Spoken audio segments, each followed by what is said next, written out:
up, young adults? Bonsoir chez vous, si vous êtes à Kinshasa, à Montréal. Bonjour ici à Seattle. J'espère que vous allez bien et que vous passez un excellent samedi. Bienvenue encore sur votre mission, notre mission What's up, young adults? Aujourd'hui, c'est notre dernière émission, dernier numéro sur l'amitié. Je sais, les bonnes choses ne durent pas. Nous avons quand même parlé pendant 5 samedis sur des sujets très profonds et j'espère que comme nous, vous étiez tellement bénis par ces messages. Nous avons commencé à parler de l'amitié de qualité. Nous avons passé notre samedi en parlant de conflits amicaux, comment les résoudre, comment capitaliser ces conflits, mais aussi comment savoir que ces conflits ici, on doit après ça arrêter l'amitié. Nous avons passé 2 autres samedis en parlant sur la trahison et les déceptions amicales. Nous avons parlé de la guérison de cœur, de guérison émotionnelle. Et d'ailleurs, je vous encourage, si vous n'avez pas eu le temps de regarder une de ces émissions, partez sur notre page Gospel Influence Ministries sur YouTube, aussi sur Facebook, mais aussi nous avons une autre page Facebook, Bridge of Grace Church. Là-bas, vous allez trouver toutes ces émissions, vous pouvez suivre et commenter. Nous allons prendre soin de vous répondre à vos questions et vous aider. Et si pendant le moment de prière que nous avons eu le premier samedi où on a parlé de la trahison, on a parlé de guérison émotionnelle. Si vous êtes retrouvés dans ces prières, vous avez besoin de plus, écrivez-nous et nous allons vraiment prendre soin de vous répondre. Aujourd'hui, c'est la fin. Nous allons parler de l'isolation aujourd'hui. Mais avant tout, je vous demanderai de partager. Nous ferons aussi la même chose. Nous allons partager. Invite 1 ou 2, pourquoi pas 5 amis. Dites-leur que c'est le temps de parler, mais aussi commenter. Nous allons répondre à vos commentaires. Nous allons faire la même chose, nous allons partager. Et après ça, nous allons commencer à parler, entrer dans le vif du sujet. Dans 10 secondes, nous commencerons. OK?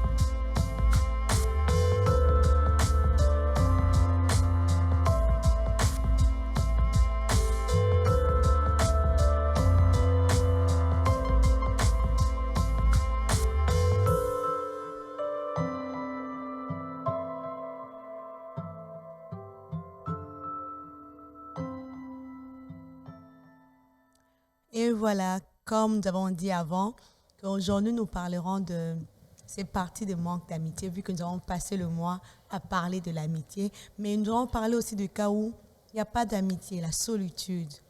Je ne suis pas seule comme toujours. Je suis accompagnée de personnes de qualité qui vont vous bénir.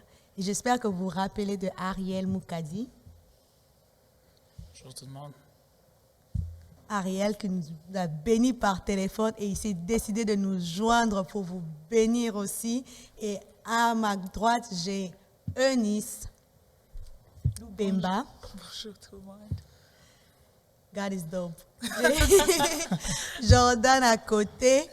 Et si vous suivez l'émission, vous allez comprendre les inside jokes. Jordan Seleman is là. Et sur Skype, j'ai la charmante Espérance Moukadi. Hi. So, nous allons commencer directement à parler de cette solitude parce que nous avons passé beaucoup de temps à parler de l'amitié, de comment choisir les amis, comment guérir de blessures intérieures. Mais il y a des moments de la vie où les gens se retrouvent seuls. Et je voudrais savoir, est-ce que c'est imposé par la société ou c'est leur propre choix? Ariel, c'est comme si Ariel a quelque chose à dire. Je crois que, premièrement, je ne pense pas que être seul, c'est quelque chose qui est imposé par la société. Parce que déjà, quand nous venons au monde, nous sommes venus au monde parce qu'il y a eu un désir. Nous sommes venus au monde parce qu'il y a eu 2 personnes qui ont voulu créer quelque chose. Et venant au monde, on est venu seul, bien sûr, mais on vient seul pour répondre à un besoin qui est de feel in something, feel in a place. So, je ne pense pas que la solitude est naturelle. Dieu, dans son désir, a toujours voulu que nous soyons ensemble. On peut voir même au Jardin d'Éden, Dieu avait Adam, et il a vu que être seul, ce n'était pas enough. Il a fait quoi? Il a voulu créer Ève, et pour qu'ils soient à deux. Parce qu'à chaque fois qu'on est deux, à chaque fois qu'on est plusieurs, c'est meilleur. La diversité qu'il y a dans chacun peut faire en sorte que nous faisons les choses du mieux. Mais il arrive aussi, comme tu as dit, parfois où on est solitaire, où on se sent, on devient seul dans la vie. Mais je crois que ce sont des moments dans la vie où, ce sont des moments clés où parfois nous recherchons personnellement. Nous cherchons à savoir notre propre identité. Nous recherchons à savoir qui nous sommes réellement et souvent nous retrouvons seuls. Personnellement, je ne pense pas que je me suis déjà retrouvé seul. Parce qu'à chaque fois, même quand je suis solitaire, je suis avec Jésus. Parce qu'il est toujours là et on a plus une conversation. Je me sens plus entrer dans une conversation avec quelqu'un, avec un ami proche qui est Jésus. Et c'est là où on est pratiquement à trois. Il y a moi qui est là, qui vous parle. Il y a moi, ma personne de tous les jours que je mets, et il y a Jésus. Et j'ai cette conversation avec Jésus où je demande à Dieu, est-ce que la personne qui est là, c'est ce que toi, ça, tu t'es choisi dans ta vie? Donc c'est un peu ça. Donc je ne pense pas que la solitude, c'est quelque chose qui est naturel. Mais elle arrive souvent parce qu'on a besoin. On a besoin de se focaliser sur notre propre personne et de savoir qui on est. Yeah. Je dirais ça d'abord maintenant. Ok. Jordan, est-ce que tu partages le même avis? Mais si tu partages un avis contraire, tu peux toujours partager. Pour moi, je dirais que c'est un peu des deux. Mais je vais plus en fait marteler sur la solitude qui est en fait poussée par la société. Donc il y avait en fait une époque qu'ici aux États-Unis qui était appelée la ségrégation de race, où en fait les gens étaient en fait identifiés par rapport à des features, donc par rapport à leur apparence physique. Si tu as une couleur bleue dans tes yeux ou que tu as des longs cheveux et que tu es clair de caractère, donc tu es supérieur. Et puis il y avait d'autres personnes qui n'avaient pas ces features-là, qui étaient un peu considérées comme étant plus inférieures. Et très malheureusement, mes frères noirs ont souffert de ça durant cette période-là. Et ça, c'était une forme en fait de solitude parce qu'on avait séparé en fait les noirs de la société. Donc on les avait mis en fait de côté, tout simplement parce qu'ils étaient noirs.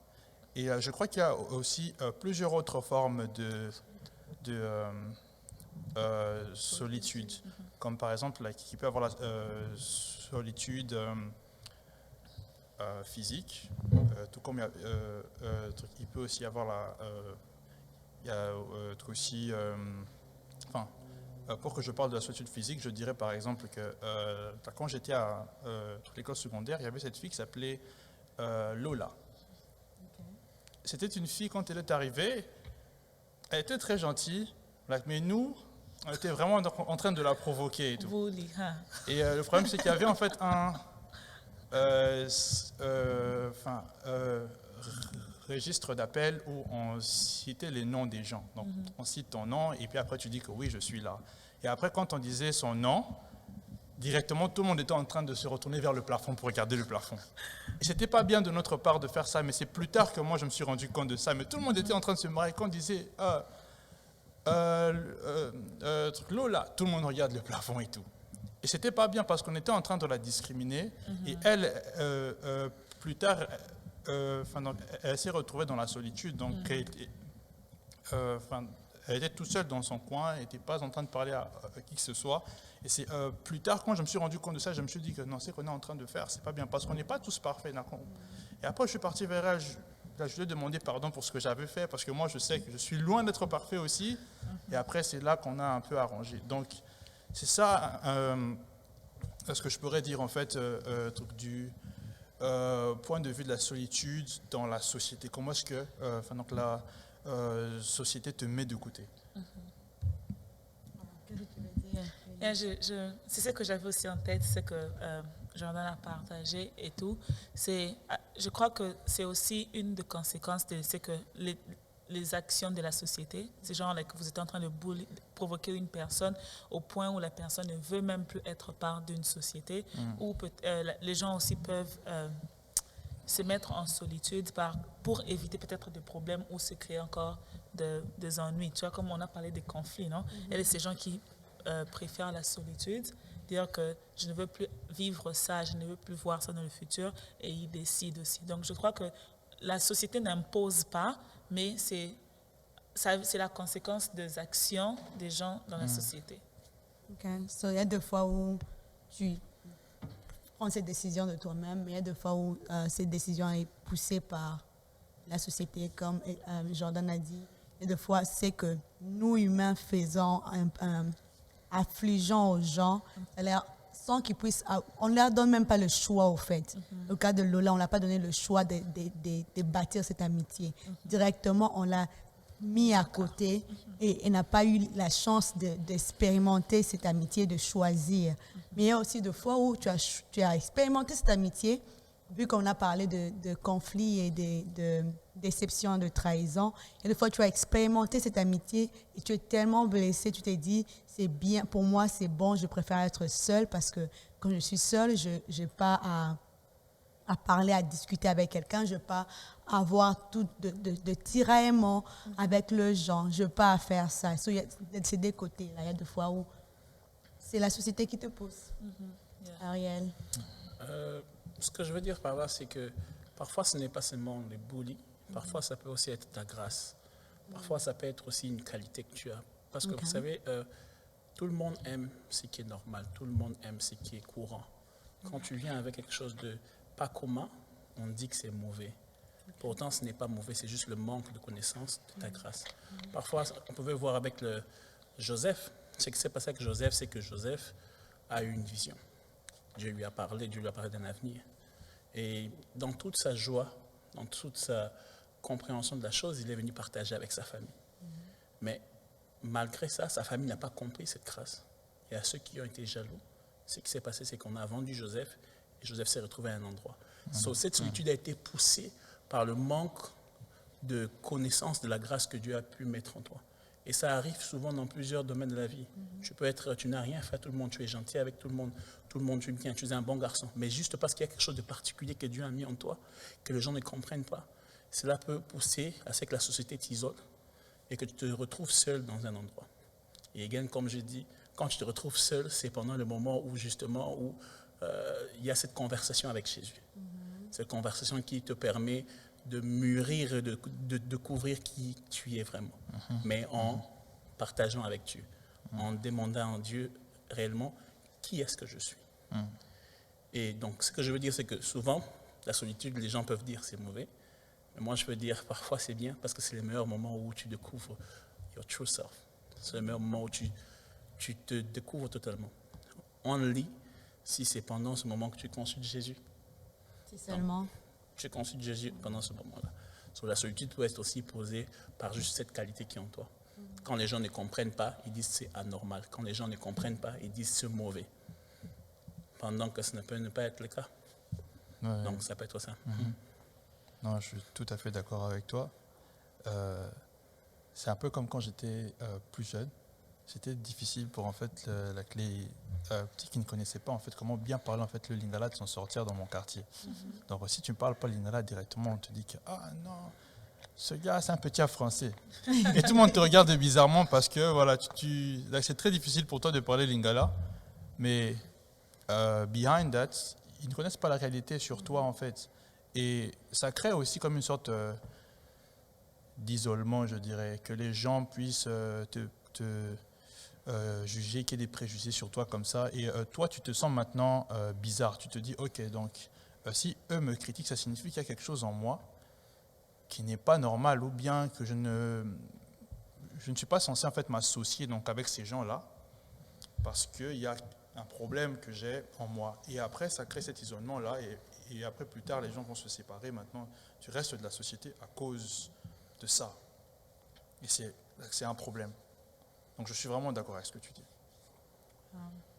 So, des fois, la solitude peut être une grâce, selon Ariel. Et comme Jordan a dit, il y a des fois, il y a une particularité, peu importe cette particularité qui te met à part. Et des fois, c'est Dieu lui-même dans ses plans. Il essaye de te mettre à part pour te façonner, te transformer. Je voudrais savoir ce que vous pensez à la maison. Commentez, dites-nous, qu'est-ce que vous pensez de la solitude? Est-ce qu'elle est intentionnelle ou elle est affligée par la société? Est-ce que la société nous impose cette solitude? Je veux savoir, qu'est-ce que vous pensez? Continuez à commenter, on veut voir vos commentaires. Je veux savoir, comme Ariel a dit, qu'il y a des fois, la solitude est bonne et on peut dire aussi, il y a des fois, la solitude est mauvaise et tout. Je veux savoir, selon vous, quelles sont les raisons qui poussent à quelqu'un, dans le cas où la personne choisit de pratiquer cette solitude, quelles sont les raisons qui poussent quelqu'un à dire « Non, moi maintenant, je veux être solitaire, je ne veux pas avoir quelque chose à voir avec le monde ». Je pense que la question m'est adressée. Okay. Okay. Ce que je peux dire souvent, c'est que parfois, c'est juste qu'on se rend compte d'une chose, on se rend compte qu'on n'évolue plus. Tu te rends compte que tu es en train de tourner dans un cercle. Tu te rends compte que ta vie n'a plus tant d'importance. Et tu te poses toi-même une question. Est-ce que la vie que je vis, c'est la vie de mon voisin, de ma maman, de mon papa, de mon ami, ou bien c'est la vie où je me trouve dedans? Il y a un moment dans la vie où tu te sens vraiment mal à l'aise. Tu sens que tu es en train de stagner. C'est comme si tes pieds sont dans la boue et que tu n'arrives plus à avancer. Ce sont des moments pareils que tu as besoin de te poser des questions personnelles où tu dois te retirer. Parfois, quand tu es dans un groupe, je me rappelle quand on était encore à l'école primaire ou bien secondaire, c'est que quand on était ensemble avec les amis, ça te donnait une certaine énergie de faire certaines choses. Mais tu sais que si tu te retrouves toi-même, tu ne seras pas capable de faire ça. Parfois, la foule peut te mentir. La foule peut t'emmener dans un niveau où tu penses que tu es capable de faire les choses, mais pourtant tu ne l'es pas. Et ce qui se passe souvent, j'aime toujours dire ça, si je rentre dans l'illustration de l'arbre, c'est que quand Dieu entre dans ta vie, il est le vigneron. Ce qui se passe, c'est qu'il vient, il coupe les branches qui ne sont pas faites pour toi, il taille les branches qui ne sont pas en vie. Et souvent, tu te retrouves seul. Et parfois, ce que Dieu peut même faire, c'est quoi? C'est que la terre où l'arbre a été planté, si la terre n'était pas fructive, Dieu peut même carrément te déraciner et aller te placer dans un nouvel endroit. Et souvent, ce nouvel endroit, tu peux te sentir seul, juste parce que tu ne connais encore personne. Alors, ce qui se passe, c'est quoi? C'est que quand Dieu te déplace comme ça, parfois dans ta vie, tu te rends compte que tu as choisi Jésus, ou bien tu as choisi de vivre selon un certain mode de vie, tu te retrouves seul. Parfois, tu n'es pas seul. Ce que tu ne comprends pas, c'est que c'est Dieu qui t'a juste déplacé et t'a placé où ta propre personne est censée grandir et mûrir et donner des bons fruits. Alors parfois, la solitude dans la vie a été imposée par Dieu. Imposée par Dieu pour te permettre de mieux mûrir. Et souvent, c'est quand tu vas vers Dieu, tu dis, Seigneur, vie dans les qui est sous du sauter, ma vie n'avance plus, je ne sais plus quoi faire. Ce que Dieu fait, c'est quoi? Il te déracine et il te plante là où tu dois être. Il coupe les branches qui ne t'apportent pas une efficacité dans ta vie. Et il fait en sorte que quand tu as été planté dans un nouvel endroit, que les branches qui vont pousser, ils vont pousser avec de fruits. Les gens que tu vas rencontrer dans ta vie seront des gens meilleurs, des gens qui vont t'élever, des gens qui vont te pousser à arriver là où tu es. Alors souvent, la solitude, c'est juste une transition. Okay. C'est juste un pan, une transition qui t'amène vers la destinée qui t'a été donnée. Alors, encore une fois, la solitude n'est pas mauvaise pour moi. La solitude devient mauvaise quand on demeure dans la solitude. Tu ne peux pas être solitaire pendant 10 ans. Qu'est-ce que tu recherches? Tu ne recherches quoi? Tu ne peux pas être solitaire pendant 20 ans. Non, la solitude est juste une transition. C'est juste un pont par lequel nous devons passer pour savoir quel est le next step. Parce que c'est bien comme tu as pointé, c'est là parce que j'allais dire, il y a des gens qui utilisent le fait que c'est Dieu qui me sépare pour m'amener vers ma destinée, pour juste se séparer de gens qui peut-être qui veulent leur font des remarques. Bien de fois, il y a des gens qui font ça parce qu'ils ont cette idée-là d'utiliser les gens. Quand ils voient que non, j'ai fini d'utiliser Ariel, et pour me débarrasser d'Ariel, j'ai commencé à donner des théories que tout le monde va dire Amen. Tout le monde va dire non, quelquefois la séparation est bonne. Oui, quelquefois la séparation est bonne, mais c'est quoi les motifs de cette séparation? C'est quoi le motif de cette séparation? Et toi-même, tu vas te poser la question, c'est quoi les motifs de séparation? Si les motifs de cette séparation sont des motifs égoïstes, un motif. Un motif. J'ai bien dit? Oui. OK. Yeah. Mhm. D'où, c'est pas bon. Ça ne vient pas de Dieu. Eunice est en train de... Elle est brûlée, envie de parler. Dis quoi? J'ai envie de parler. Vas-y. Non, Vas-y, Eunice. je peux, agree avec le dernier point que Ariel est en train de dire, que Dieu t'a changé d'environnement. Pour moi, je crois que si Dieu t'impose ça, je ne sais pas si je vais l'appeler solitude. Parce que je crois que quand Dieu te change d'environnement, il va toujours supply d'autres gens pour ta croissance. Parce que Dieu nous a créés pour ne pas vivre seul, tu vois. We don't do life alone, tu vois, et tout. Je crois en ça. Je ne sais pas si ça doit s'appeler, quand Dieu te fait changer d'environnement, que je ne sais pas si ça doit s'appeler solitude, parce que quand ta question était là, genre, oh, tu choisis. Ce n'est pas une chose que tu choisis. Si tu vis dans le plan de Dieu, ce n'est pas une chose que tu vas choisir. C'est par exemple, je connais une de mes amies proches qui elle s'était séparée avec sa meilleure amie et tout. Et c'est après qu'elle s'était rendue compte que c'était la volonté de Dieu, parce que malgré que c'était très dur de se séparer, parce que c'était causé par un problème, et ils se sont séparés et tout ça. Et c'est après qu'elle a compris que... Et puis elle ne vivait pas seule, elle avait toujours d'autres personnes. Elle avait perdu une meilleure amie, tu vois, mais Dieu l'avait plantée ailleurs où il y avait un support et d'autres personnes, où... ça l'avait fait comprendre que je t'ai fait passer par, comme Ariel a dit, par cette transition-là pour te montrer que j'avais d'autres plans pour toi. Tu vois? Je ne sais pas si ça doit vraiment s'appeler solitude dans le cas où Dieu est en train de changer des choses dans ta vie. Ou, yeah. D'où ma question serait de savoir, est-ce qu'il y a une solitude totale ou bien une solitude partielle? Je trouve qu'il y a une solitude totale. Il y a de ces gens qui choisissent, donc je coupe toutes mes relations. Il y a de ces gens qui vivent comme ça et tout ça, parce qu'il y a trop de problèmes dans leur vie, ou peut-être des dépressions, des anxiety et tout ça, qui leur poussent à vivre totalement séparés des gens. Mais quand ça vient de la volonté de Dieu, donc je suis en train de... Je ne sais pas si ça sera... Je ne crois pas que ça sera total. Donc, à moins que Dieu t'envoie dans les déserts, Dieu t'envoie, tu vois, et tout. Mais si Dieu te déplace au monde d'environnement et tout, je crois qu'il y aura toujours des gens autour de toi qui vont t'aider à grandir et mourir. Ça m'a fait penser de savoir, peut-être quelqu'un va se poser la question, comment quelqu'un peut avoir une solitude totale? Genre, c'est coupé totalement dans cette société d'aujourd'hui. Peut-être qu'il y a des gens qui ne savent pas qu'ils sont des gens en train de vivre une solitude totale. Je ne sais pas si vous pouvez, si vous avez quelque chose pour me dire OK, quand il y a ça, Ariel. Il y a des exemples vivants. Il y a des moines qui sont, ils sont solidairement total. Ils sont allés dans le secret. Ils sont allés dans une grotte ou bien quelque part pour penser. Mais at the end of the day, they always come out parce qu'ils doivent share ce qu'ils ont fait justement. Quand la solitude est totale, elle est nocive. Parce que tu ne peux pas rester toi-même dans ton coin. Tu as besoin de rencontrer des gens pour partager justement ce que tu allais faire dans ta solitude. Ce que je voulais dire à Eunice, c'est que la solitude, par rapport à Dieu, quand Dieu te déplace d'un endroit et t'amène à un autre endroit, c'est un processus. Ce n'est pas parce qu'on t'a déplacé, on t'a amené à Chicago que quand tu arrives là-bas, tu as déjà 10 amis. Non. Ça prendra le temps qu'il faudra. Et pendant le temps que ça prend, c'est ce qu'on peut appeler solitude, où tu te retrouves encore seul. Mais quand tu rencontres des gens, quand Dieu met des gens en toi, parce que ce n'est pas facile de changer un endroit et d'aller dans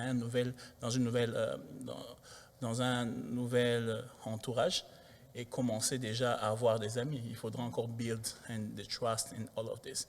Ce que je veux dire, c'est que parfois quand Dieu entre dans ta vie et qu'il coupe ses branches, it's painful. Je ne suis pas en train de dire ici que la solitude est facile. Je ne suis pas en train de dire ici que la solitude est is to take it like easily.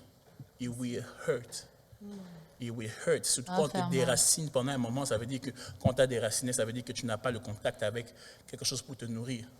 You will be hungry. Moses went to the desert. Desert, like to desert, like desert. Le désert. Okay. Le désert. Moïse est allé au désert. Moïse est allé au désert.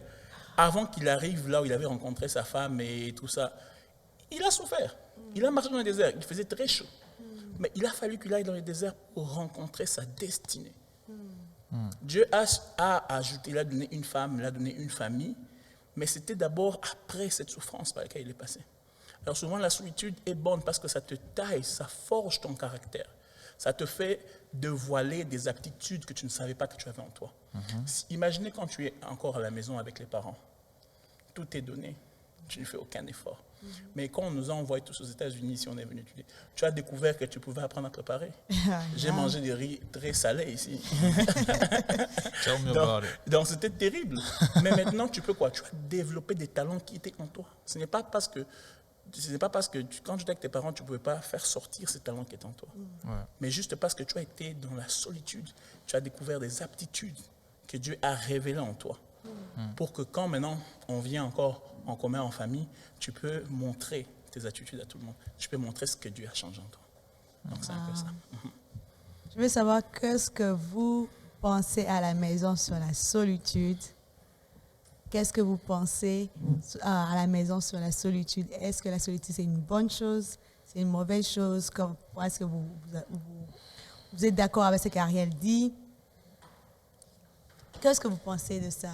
Commentez, nous voulons savoir et lire vos commentaires. Jordan. La solitude absolue, pour moi, ce n'est pas une très très bonne chose. Pourquoi? Je m'explique. Parce que la raison pour laquelle on choisit d'entrer dans la solitude, c'est pour qu'on puisse avoir un changement. C'est pour qu'il puisse avoir une transformation qui puisse se faire.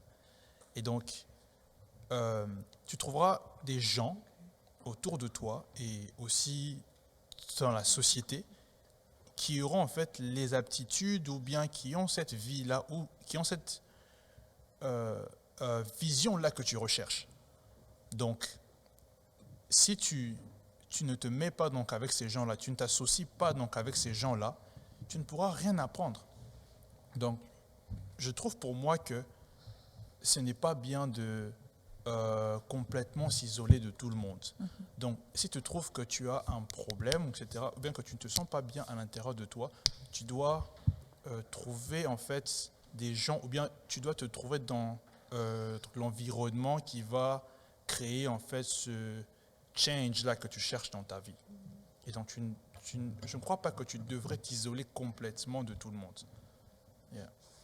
Qu'est-ce que vous pensez de l'apport de la technologie aujourd'hui dans la solitude? Parce qu'il y a des gens où ils préfèrent vivre dans un monde irréel. Je veux dire, ils ont des amis, on a des amis de Facebook. Moi, je pense que j'ai peut-être plus de 500 amis, mais je ne connais pas ces amis-là, qu'on se dise la vérité. J'ai 500 connaissances. Même pas connaissances, j'ai 500 inconnus qui sont connectés.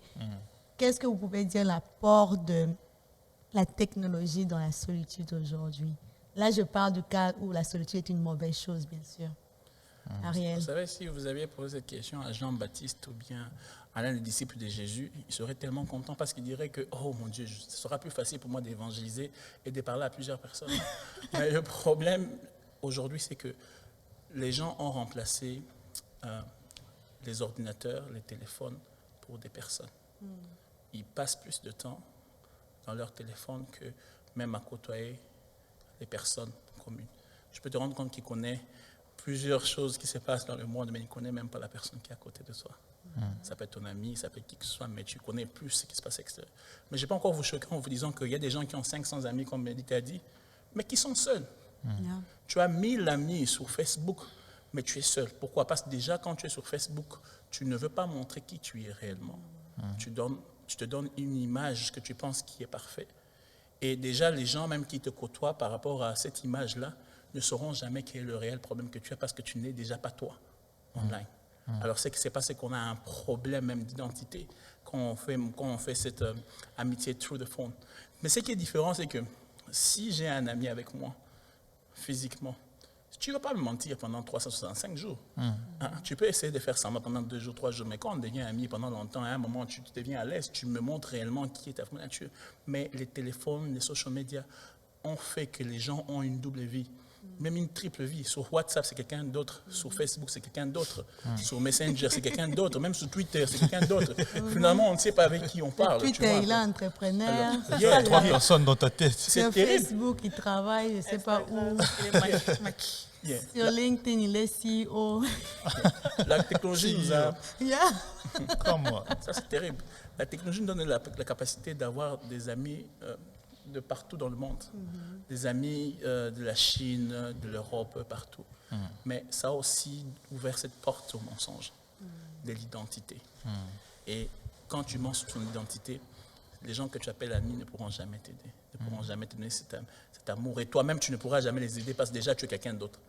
Alors, s'ils ont un problème dans un domaine, comment tu donneras un conseil dans ça pendant que toi, tu es électricien? Comment tu vas m'aider dans la médecine? Donc, tu es un menteur, tu as réussi ça comment? Tu vois un peu? Donc, il y a un problème de vérité avec la technologie. Mais c'est aussi un bon moyen d'avoir plusieurs amis partout dans le monde. So. Est-ce que vous pouvez dire que les gens utilisent la technologie comme un moyen de s'enfermer? Au fait, ils ne veulent pas affronter la vraie personne qui sont. Ils utilisent la technologie comme un moyen de s'enfermer, mais aussi comme un moyen de se protéger des autres. Parce qu'ils se disent que si je me donne complètement, je suis vrai, est-ce que les gens vont m'accepter? Eunice. Bon, la technologie n'est pas... souvent, on ne va pas mentir, on se dit la vérité. Non, tu vois, souvent, tu trouves que tu as passé presque toute une journée sur Instagram en train de suivre des vidéos. Je me suis trouvée dans cette situation beaucoup de fois. Et surtout quand il y a eu lockdown, on devait rester à la maison. Quarantaine. Il y a quarantaine et tout, où les gens étaient là, genre, oh yeah, je veux rester à la maison, je veux travailler from home, et puis à partir de la maison, et j'aurai mon téléphone, je peux tout faire et tout. Mais si on regarde bien, le taux de anxiety, depression, il y a dépression, L'anxiété. l'anxiété. Merci. L'anxiété et même de la mort a augmenté parce que les gens étaient seuls, tu vois, et tout.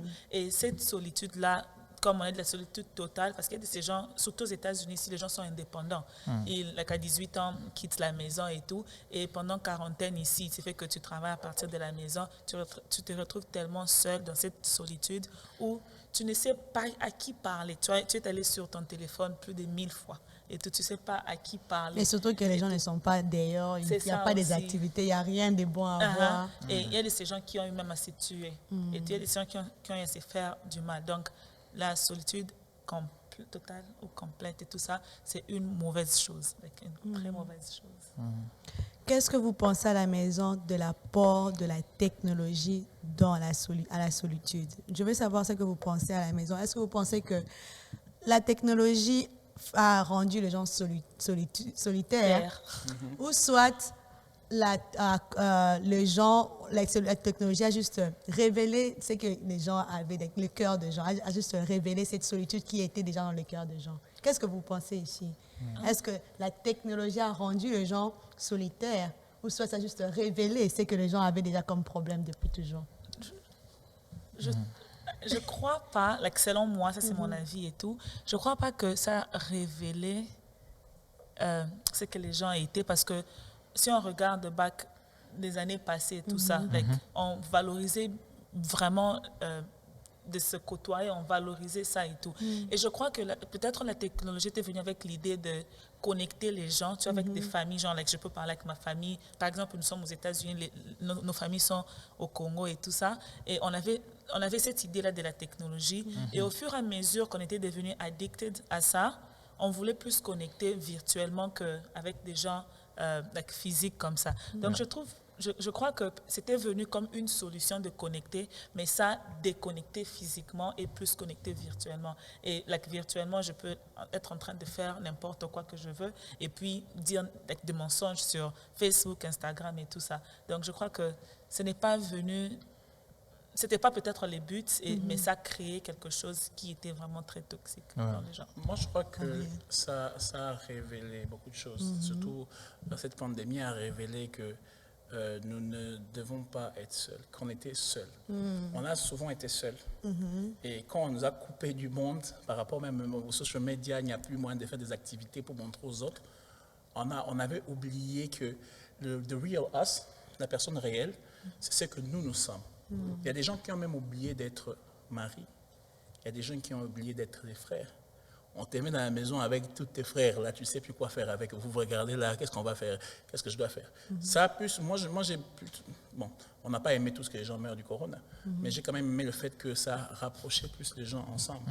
Et les gens ont quitté leur téléphone, parce que maintenant, le téléphone, you will be seeing the same thing. Tu verras la même chose, tu vas te fatiguer. Mais côtoyer avec les gens, ça a plus raffermi les liens avec les gens. Mais ça a aussi exposé plusieurs personnes qui ont subi de domestic violence et tout ça. Parce que quand il y a plusieurs activités, les gens font autre chose. Alors moi, je crois que quelque part, ça a révélé aussi l'importance qu'il y a à avoir les relations entre frères et sœurs et tout ça. Mais je crois que la technologie is good. C'est bon. But c'est comme un couteau. Le couteau, il est bon. Ça peut t'aider à couper une orange. Ça peut t'aider à couper une pomme. Mais quand tu l'utilises différemment, tu peux tuer quelqu'un, tu te retrouves en prison. T'es tué toi-même, tu fais du mal. Toi-même aussi. Tout dépend de comment tu utilises cette technologie. Et cette technologie te permet de te rapprocher des gens je ne sais pas pourquoi l'anglais vient dans ma tête, en essayant de reach, en essayant d'atteindre plusieurs personnes qui sont loin de toi, ou bien tu utilises cette technologie pour justement créer un personnage. Parce que quand tu n'aimes pas qui tu es, tu veux faire quoi? Tu veux créer un autre personnage que tu penses que les gens aimeront. Ça, c'est profond, ça. Mais le problème, c'est que quand tu crées ce personnage, quand il n'y aura plus d'Internet comme au Congo, nous savons au Congo, souvent, l'État se décide qu'il n'y a plus d'Internet. Qu'est-ce qui se passe? Qui vit? C'est toi qui vis. Et tu te rends compte que tu n'es pas cette personne de l'Internet. Et tu fais quoi? Tu te tues. Tu dis, c'est que ça, en réalité. Donc, qu'est-ce que tu passes? Donc, il faut vraiment voir comment est-ce que cette technologie peut même être nocif par rapport à notre personne. Rester vrai surtout avec soi-même. Parce que quand tu mens l'autre, tu penses que tu mens l'autre, mais tu te mens toi-même. Ce qui se passe, c'est que le caractère, l'habitude, c'est quoi? C'est quand tu laisses quelque chose entrer dans ta vie, c'est nouveau. Tu sais, non? Tu sais que je peux faire ça aujourd'hui, tout ça. Mais quand ça devient une habitude, ça devient une seconde nature. Tu vas créer un caractère en toi sans savoir. Et quand tu crées un caractère de mensonge, ça ne va pas seulement s'arrêter à mentir sur la personne que tu es online. Ça va aller dans tout, dans tes relations. Tu seras un menteur professionnel. À l'école, tu seras un grand menteur. Avec tes amis, tu seras un grand menteur. Pourquoi? Parce que tu as ouvert ces petites fenêtres-là de mensonges, juste aux social media, mais qui va entrer comme un virus et qui va contaminer ton caractère. Alors je crois qu'on doit vraiment faire très attention avec la technologie. La technologie est un bon atout, mais si on l'utilise mal, il aura vraiment des effets très nocifs à notre vie. Jordan, qu'est-ce que tu penses? Non, j'ai pris le temps d'écouter tout ce que vous avez dit. Franchement, c'est tout un enseignement. Moi, je pense que dans cette génération, des fois, on n'utilise pas très bien en fait la technologie. Je pense qu'en fait, la technologie, truc de base, comme Nice a dit, ça a été créé comme étant, je ne sais pas comment dire en français, un outil qui devait en fait aider les gens à être plus ensemble. Mais avec le temps, ça a créé en fait des différents personnages, avec des gens maintenant qui prétendent être ceux qui ne sont pas. J'étais en train de suivre une fois un documentaire avec mon roommate d'une fille qui avait créé tout un personnage d'elle sur les réseaux sociaux.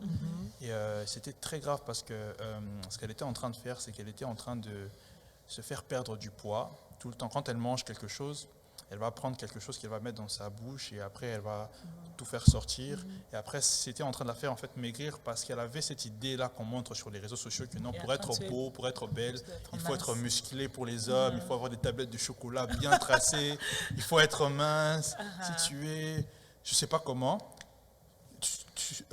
tu n'es pas bien vu. Mais c'est pas vrai. C'est pas vrai. C'est pas ça la réalité. Mais en fait, les réseaux nous ont tellement mis ces idées-là que l'on ne vit plus en fait la réalité et on vit quelque chose de faux.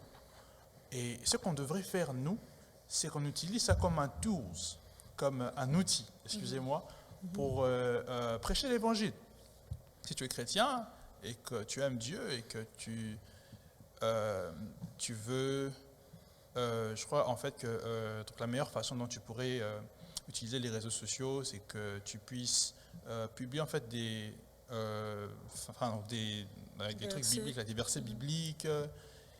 Tu pourrais publier toutes les prédications de ton pasteur. Tu pourrais publier tout ce que tu veux, mais qui a trait à ton objectif.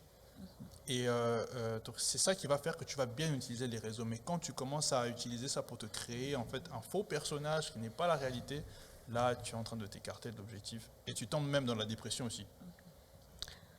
Jordan, quand tu parlais de publier les messages, les versets et tout, mais il y a des gens qui font ça et puis en réalité, peut-être ils n'ont même pas encore ouvert, ils n'ont pas lu, même il y a des gens qui publient les choses qu'ils n'ont même pas lu et tout, parce que ça rentre encore dans cette affaire-là de faire un personnage, construire un personnage là que je suis saint, je suis sainte, j'ai lu ma Bible pendant que ne lisent pas et tout. Maintenant, ma question serait de comment ne pas tomber dans ces pièges-là. On est un peu sorti dans notre sujet, mais on va rentrer après. Mais je pense que c'est important de dire comment ne pas tomber dans ces pièges-là, de partager ce qui est vrai et de le faire d'une manière où après tu ne te rends pas compte, tu ne deviens pas une autre personne, tu vois. Parce qu'aujourd'hui, tu peux poster un message ou un verset qui t'a lu et qui t'a plu. Mais après, maintenant, tu sens comme cette pression-là quand tu as posté les versets. Et en fait, tu pars dans la Bible, pas pour apprendre, pas pour rencontrer Christ et de connaître Christ, mais tu pars dans la Bible pour renforcer ton faux personnage et trouver quelque chose, un verset là, très fort. Tu pars chercher une Bible que personne ne connaît là-bas, au fond de l'Ancien Testament. Tu prends ces versets-là. Il y a même des gens qui visent les autres. Tu balances un verset biblique pour viser quelqu'un. Tu vois. À la fin, on peut dire que non, tu as des versets sur ton Facebook. Tu es en train de soi-disant prêcher la nouvelle. Mais tu sais que c'est pas ça, c'est pas toi. Moi, je crois que les messages les plus puissants et les plus forts qui existent online ou bien quelque part dans les social media, c'est souvent les messages qui sont vrais. Où quelqu'un te parle de sa vie réelle. Pourquoi? Parce que beaucoup de gens relate to that. Beaucoup de gens ils peuvent se connecter. Comment on dit relate en français? Beaucoup de gens peuvent comprendre. S'identifient. Voilà. Ok. Pour une fois. Beaucoup de gens s'identifient à la vérité parce que c'est ce que les gens vivent. Donc, si j'ai des faiblesses, j'aimerais plus partager ces faiblesses online et essayer même d'ouvrir un forum pour demander aux gens de donner des conseils parce que ça sera utile non seulement à moi qui est en train de dire, mais même à mes téléspectateurs qui sont en train de vivre la même chose que moi. Mais si je passe mon temps à juste donner des versets bibliques et à ne pas même parler de ma propre vie, de ne pas être vrai avec moi-même, je ne fais rien. Parce que tout le monde se dira que ceux qui tous on n'arrive pas à être comme cette personne-là. Mais si je montre mes faiblesses et d'un commun accord, j'ouvre cette opportunité aux gens de me conseiller. J'ouvre cette opportunité aux gens de m'écouter vraiment, de relate, de s'identifier à mon histoire. Il y a plus un impact positif. Donc moi, je pense qu'online, on devait plus aller avec sa vraie vie. Parce que quand on va avec sa vraie vie, tu as la chance d'avoir des conseils de partout, des gens de l'Australie, des gens de la Chine, des gens de l'Europe. Donc tu as cette diversité de voir, de comprendre les choses. Alors quand tu vas d'un cœur ouvert comme ça, d'un monde ouvert avec ses faiblesses, c'est quand on devient fort. La plus grande force, c'est d'accepter ses défaites, c'est d'accepter ses faiblesses et de s'humilier. Et quand tu fais ça, déjà, pourquoi est-ce que je dis que c'est très grand, c'est très fort? Parce que personne ne fait ça. Donc si toi, tu es juste l'une des rares personnes qui arrivent à s'humilier et à chercher les conseils, c'est que tu es plus fort que tous les gens qui sont toujours parfaits. Donc je crois que l'imperfection devait plus être promue pour qu'on ait plus de gens qui sont plus bénis par rapport à ces messages et par rapport aux faux messages qui sont en ligne.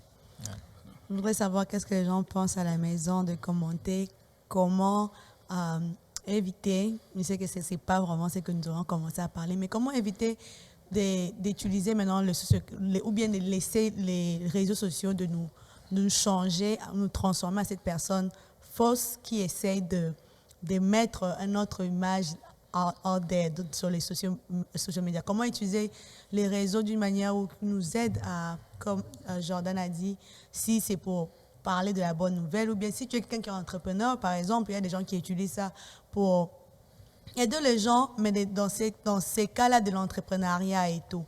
Mais quand, Ariel, quand tu parlais, c'est bizarre. Moi, je suis souvent sur YouTube, je regarde beaucoup de vidéos, et je sais qu'il y a maintenant des gens qui vendent maintenant les histoires tristes, ou bien, tu vois, parce qu'on sait que la faiblesse, maintenant, les gens... Comment tu relate, c'est quoi encore en français? S'identifie à la faiblesse. Et maintenant, il y a ces trucs-là qu'on appelle story time dans YouTube, où les gens te racontent une histoire triste et puis disent comment ils ont survécu et tout.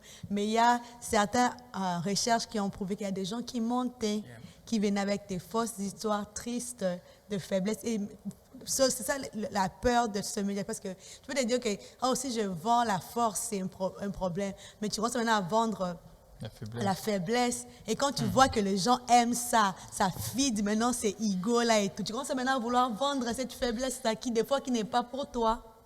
Tu te mets, tu fais des scénarios et tout, et puis tu viens, tu racontes. Mais parfois, quand je parle avec mes amis, je leur dis toujours... mentir, c'est un travail, c'est un full-time job. Pourquoi je dis ceci? Parce qu'aujourd'hui, je dis un mensonge, demain, je dois entretenir ce mensonge.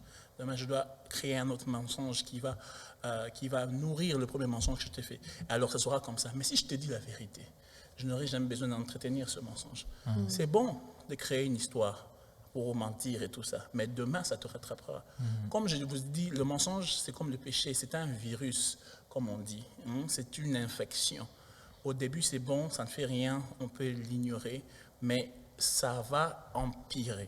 C'est plus Et puissant quand que ça le va Covid. empirer... C'est plus puissant que le Covid. C'est plus puissant que le Covid. Ça va empirer que tu vas te rendre compte que c'était juste une émission sur YouTube. Mais ça va affecter même les autres trucs. On est en train de parler des relations, de l'amitié, des qualités, on est en train de parler sur... Mais c'est justement ça. Si moi-même, en tant qu'ami, je suis faux avec moi-même, je ne serai jamais un ami de qualité. Si je ne suis pas vrai avec moi-même, je ne pourrai jamais être un ami de qualité. Parce que déjà, l'image que je vends à mon ami, elle n'est pas réelle. Déjà, c'est que cette amitié est fausse. Alors, comment... Donc, même ce dont on était parlé de la technologie, moi, je pense que réellement, c'est vraiment lié à notre message. C'est que on doit trouver un moyen à être vrai avec soi-même. Parce que quand on est vrai avec soi-même, on est un ami de qualité. Un ami de qualité, c'est quelqu'un qui est vrai avec soi-même. C'est quelqu'un qui parle à son ami, qui se vend à l'extérieur tel qu'ils sont, tel que tu es. Quand tu vas vers Jésus, même notre ami de qualité qui est Jésus-Christ, in order for you to be helped, la manière pour toi d'être aidé par Jésus, c'est de reconnaître que je suis pécheur. C'est de reconnaître que je suis tourmenté. C'est de reconnaître que sans lui, il n'y a pas de salut. Et en le faisant, et Dieu nous donne ce salut. Alors, nous devons apprendre à être vrais. Nous devons apprendre à vendre la vérité. Parce que quand je vends la vérité, je ne peux être qu'un ami de qualité. Alors, soyons vrais. Wow. Je pense qu'on devra passer un mois à parler sur les réseaux sociaux et comment rester vrai même sur les Facebook, toutes ces plateformes. Ça nous aide à partager ça et je vois vos commentaires et tout. Ça nous aide à voir, vous voyez, même la fois dernière, quand les gens ont écrit, il y a le frère Julien qui a appelé, quelqu'un nous a aidé à écrire toutes ces histoires-là sur les commentaires. Ça nous aide. Mais il y a des fois où ça peut devenir nocif. Et comment on n'est pas tombé dans ça comme enfant de Dieu, mais même comme humain. Parce qu'on a vu beaucoup de gens se tuer à cause de réseaux sociaux, à cause de ces peer pressure, ils sont tués et tout. Je veux savoir, Annie, si tu peux, je sais que c'est un sujet vaste, mais si quelqu'un se sent dans la solitude, quoi faire pour sortir de là? Je crois que tu dois reconnaître et puis savoir pourquoi tu es dans la solitude. Surtout si tu choisis d'être dans la solitude, tu dois reconnaître que cette chose est mauvaise. Je crois qu'il y a beaucoup des étapes comment faire ça. Il n'y a pas des gens, des étapes spécifiques, genre à suivre et tout ça. Mais premièrement, tu dois reconnaître parce qu'il y a de ces gens qui sont genre oh, c'est ma vie, j'ai choisi cette vie et je vais la vivre et tout. Il faut reconnaître que j'ai besoin d'autres personnes. Je ne suis pas faite pour vivre la vie seule et tout ça. Reconnaître que nous avons besoin d'autres personnes et tout. Et après, reconnaître cela, et je trouve que c'est après peut-être que tu peux même te rapprocher des gens. Parce que je crois que peut-être ce sont des blessures qui peuvent te mettre à l'écart. Tu es genre, je ne veux plus côtoyer des gens à cause des blessures intérieures et tout ça. Et je crois que c'est d'abord casser cette coquille de rester seul, et aller vers les gens. C'est à partir de là que tu peux aussi sortir de ta solitude. Yeah. Et si votre solitude est basée sur les blessures, je vous encourage à regarder l'émission de la semaine passée, même l'émission avant ça. Si vous avez vécu de déception, de trahison amicale, nous avons eu passé de temps à parler sur ça. Et si vous avez besoin de plus d'aide, écrivez-nous et parlez de l'Esprit Saint. Nous allons voir comment vous aider. Jordan, qu'est-ce que tu penses de comment sortir de la solitude? Comment sortir de la solitude? Il faut prier tout simplement, pour moi. Moi, je pense qu'il n'y a pas en fait de remède miracle qui peut te sortir de la solitude si ce n'est que la prière. C'est comme ça que moi je vois les choses. Parce que, je vais être honnête, il fait un temps aussi où je me sentais très mal, je me sentais très seul. J'étais très entouré des gens, mais je me sentais seul à l'intérieur de moi. Ce qui était très très bizarre. Donc, ça prouve qu'il peut y avoir aussi des moments où tu es en fait entouré de tes proches, tout le monde est très content et tout, mais toi, bizarrement, tu sens un vide dans ton cœur.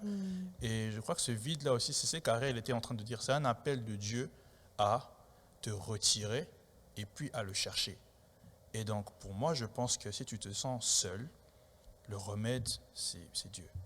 C'est que c'est Dieu qui est en train de te demander de te retirer, peut-être, de le chercher.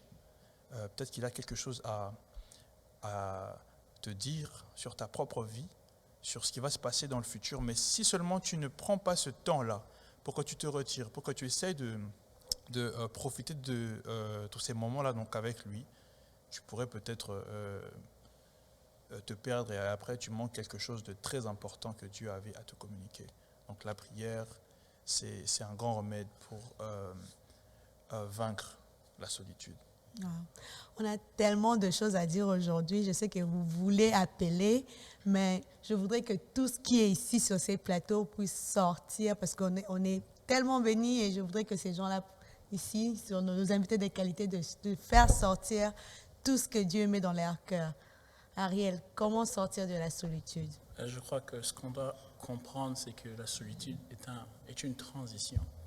Que l'on n'oublie pas que c'est une transition, c'est un moment où nous devons nous rendre compte que Dieu nous appelle. Dieu nous appelle à des grandes choses. Parfois, tu peux te rendre compte que tu n'as pas eu de problème, mais tu sens ces vides, comme Jordan a dit. C'est un appel que Dieu te montre que tu n'es plus à ces niveaux, que tu dois passer à la prochaine étape. Et tu ne peux savoir que ça, que comme tous les gens de la Bible ont fait, tu t'isoles, tu vas, tu vois, tu parles à Jésus. Il te révèle la mission de ta vie. Et tu rentres et tu continues. Donc, ne prenez pas la solitude nécessairement comme un poison, mais la solitude aussi peut être juste cet appel que Dieu te montre que c'est une prochaine saison pour toi et que tu dois passer à autre chose. Mais il faut aussi seulement savoir que une solitude exagérée est un poison, est un virus. Un virus qui va vous ronger de l'intérieur, qui va créer le mensonge en vous, qui va créer des histoires et qui est nocif non seulement physiquement, mais qui est nocif spirituellement aussi. Donc je crois que c'est ça le mot de ma femme. Denise. Vous avez déjà dit, mais tu veux encore parler. Quand tu veux parler... Son visage, c'était vraiment un mime.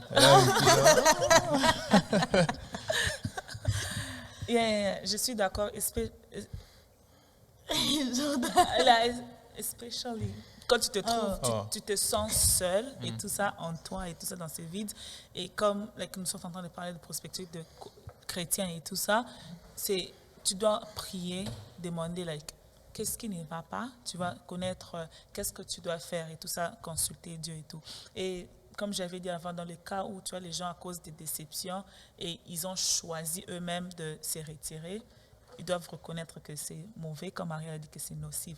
Tu ne peux pas vivre seul, tu ne peux pas faire la vie seule. Ça sera, pour moi, il y a deux perspectives où tu te sens seul et tu as besoin de connecter avec Dieu et se retirer à cause des problèmes et à cause peut-être des actions que la société a eu à commettre. Et nous, comme les gens autour de gens comme ça, quand tu remarques quelqu'un, tu vois que cette personne est en train de soit pratiquer ou bien de subir une solitude, quoi faire? Je vais juste finir par ça. Aborde la personne. Tu vois, comme Jordan avait parlé au début, que c'était eux qui ont causé que la fille puisse s'éloigner de la société. Il a abordé la personne, s'est excusé parce que c'était à cause de moi que tu es devenu ce que tu es. C'est à cause de moi que tu as pris des décisions. Je m'excuse et tout. Il s'est excusé et tout. Mais aussi, il ne faut pas aussi forcer, je crois, parce qu'il y a de ces gens qui ne veulent pas parler à d'autres personnes. Essayer malembe, tu vois, au lieu de Petit à petit. Il y a petit à petit, au lieu de genre aller et puis forcer, non, tu ne dois pas rester seul et tout ça. Yeah. Jordan, qu'est-ce que tu penses? Toi, tu as eu à faire ça, si tu peux aider les gens à savoir, et puis après, on va partir. Oui, il faut que tu reconnaisses d'abord que ce que tu fais, c'est mal. Parce que, non, mais genre, si tu vois quelqu'un qui est en train de pratiquer la solitude ou bien qui est seul à cause de la société, nous qui sommes à l'extérieur, quoi faire pour aider cette personne? Il faut approcher la personne. Okay. Il faut approcher la personne. Quand tu vois quelqu'un seul, tu l'approches. Je fais souvent ça quand je vais dans des fêtes, par exemple, et puis que je vois quelqu'un qui est dans son coin. C'est très dur parce que si toi-même aussi, tu n'es pas trop proche de la personne, tu te dis est-ce que je dois, est-ce que je ne dois pas, mais tu dois le faire. Et après, quand tu le fais, tu peux te rendre compte en fait que la personne n'est pas en fait solitaire. C'est juste que c'est dur pour des gens de s'approcher parfois d'autres personnes et peut-être toi qui dois faire le premier pas pour que tu te rendes compte que oh non, en fait cette personne c'est juste ça, mais c'est pas que la personne est solitaire. Et donc en tant qu'enfant de Dieu et puis et aussi, je pense, en tant que très bonne personne, c'est juste bien d'approcher les gens et puis de parler avec eux. Mais comme Eunice a dit aussi, on ne force rien. Wow. Et on ne force rien. Quoi faire quand tu trouves les gens, tu trouves quelqu'un qui est en train de pratiquer cette solitude ou bien qui est isolé, approche cette personne. Je sais que vous voulez appeler, mais il y avait tellement de choses à dire. Et vu que ça, c'est notre dernière émission sur l'amitié. Je voulais vraiment que nous puissions parler ici, mais soyez-en sûrs, la semaine prochaine, nous allons ouvrir la ligne pour que vous appelez. Mais la solitude, comme on a dit, c'est quelque chose de très important. Il faut essayer de déterminer est-ce que je suis seule parce que c'est Dieu qui m'impose cette solitude ou soit c'est parce que moi-même, je n'ai pas envie de m'engager dans des amitiés. Et aussi, il faut prêtez attention, comme Jordan a dit, il y a des fois, tu es entouré, tu as des amis, mais tu es toujours seul. Tu te sens seul dans toi. Et ça, beaucoup de gens n'en parlent pas parce que toi-même, des fois, tu ne réalises même pas que tu es seul comme ça. Il faut vraiment prendre le temps de te check.